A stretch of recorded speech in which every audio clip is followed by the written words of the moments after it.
If there's one video game movie sequel that really made me feel nostalgic this year, it's the Super Mario Galaxy movie. And I guess the Mortal Kombat 2 movie. The new Mortal Kombat movie's out, and it's all right. It's all right.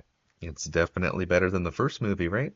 Even if the first movie didn't really set the bar too high. This time around, the story focuses more on my Mortal Kombat main, Johnny Cage, who is played by Carl Urban. Thankfully, this freaking dude gets sidelined, which makes the story a whole lot more interesting. And along with Johnny Cage, we also get a few more characters like Shao Kahn, Katana, Noob Saibot, who are all mildly interesting. When you're going in to see Mortal Kombat 2, you gotta realize it may not have good writing, or good acting, or good editing. Yep, that's about it. No, but seriously, I mean, it wasn't like the worst. If there's one good thing that the new writers did in comparison to the other Mortal Kombat movie, it's that they actually listened to the fans. They wrote a movie that would just make the fans happy. They brought in Johnny Cage, they made it a real tournament. Gosh, I wonder what genius screenwriter wrote this. I say all of this to say that I get why people like this movie. Yeah, the action is like really fun, and it's really cool to see our Mortal Kombat mains fighting in really familiar arenas. There's this one fight in this movie that I actually really loved. The best fight in this movie was the one that I'm pretty sure everyone else knows. It's the one between Liu Kang and Kung Lao. When you think about basically all of the other fights in this movie, you think about how poorly edited and just like unintense it felt. Like seriously, go and watch any other fight scene in this movie and compare.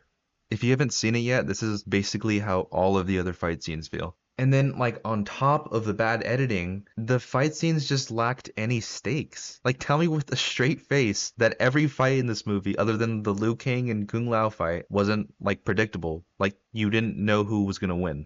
Okay, I don't want to get like spoiler heavy with the fights, so I'm just gonna talk about the performances, I guess. And look, I know it's a video game movie for the Mortal Kombat fans, so we don't care about the acting, right? I am an actor though, so I'm gonna judge the acting.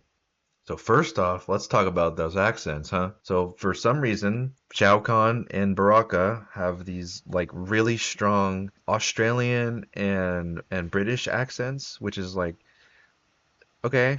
Carl Urban did away with his New Zealand accent for Johnny Cage, so I don't understand why they didn't just make theirs like accurate to their characters. I don't know. I think I'm analyzing this too hard. Speaking of Carl Urban, man, his accent was just hanging on by a thread. And obviously, he's the standout actor in this movie, but I mean, you can tell that even he didn't really try that much. And all around, the performances were just kind of mediocre. I think another problem I have with this movie is how they handle the tournament. Without spoiling the movie, the tournament doesn't really feel like an event. Like I feel like the way the tournament was handled was just to get the fans hyped about like the different stages. For example, the Wuxi Dragon Grotto is in here for no other reason other than to get people excited about it.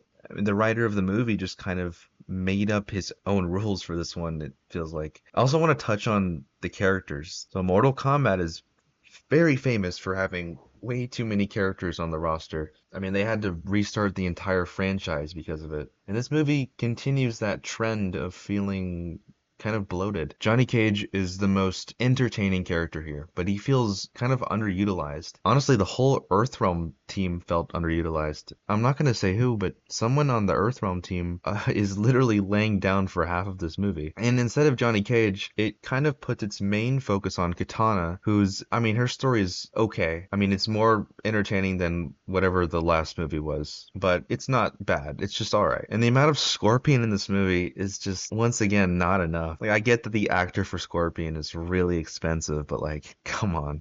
I want to point out that a lot of people are saying that this movie has a really good pacing, which I like completely disagree with. I compare it to like the Michael Jackson movie. Whenever Michael Jackson was performing, the movie was really entertaining, but whenever two characters would have a conversation, it felt very boring. And it's kind of the same with this movie. The characters are really boring when they're talking to each other, but when they're fighting, it's really fun. I was kind of waiting for this movie to be over because it just felt so long. I do want to say another positive thing about this movie, and that its gore was really fun. And the fatalities, oh, those fatalities were great too. I mean, that's another thing. I like how similar the fatalities and the moves were to the actual game.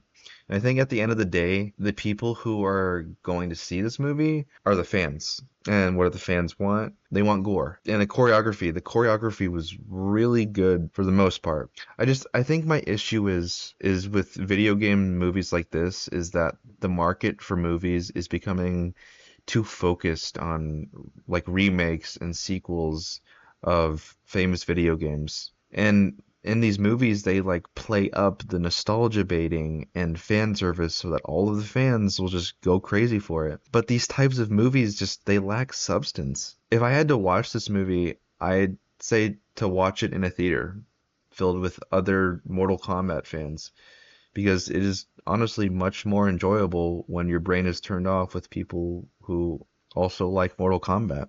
As someone who's played like literally every Mortal Kombat game, I have to ask people like I don't understand what they mean when they say that this movie caught the vibe of Mortal Kombat 9, Mortal Kombat 11. I don't understand that. As someone who's played those games, I don't think it is anywhere close to the same vibe. There's a certain grace that Mortal Kombat 9 handled itself with. They just had so many characters and I mean honestly that game balanced it so well. I mean that game ended up killing off a lot of people, but like spoiler alert for this movie, they kill off a bunch of people here too and it still feels like one character too many. But yeah, I mean, I'll play devil's advocate and say you really shouldn't expect more from a video game adaptation movie. I mean, if you're expecting like Oscar-winning performances or Oscar-winning scripts, I mean, you're gonna be pretty disappointed. That's why I thought the movie was just all right. As a pretty big Mortal Kombat fan, this movie just felt really forgettable. I mean, if anything, it just makes me want to play Mortal Kombat 9 again, and experience just a better written story. I mean, yeah, that's what these movies are. They're just big advertisements to play their games. And I guess it worked on me because I'm probably gonna hop on Mortal Kombat right after this.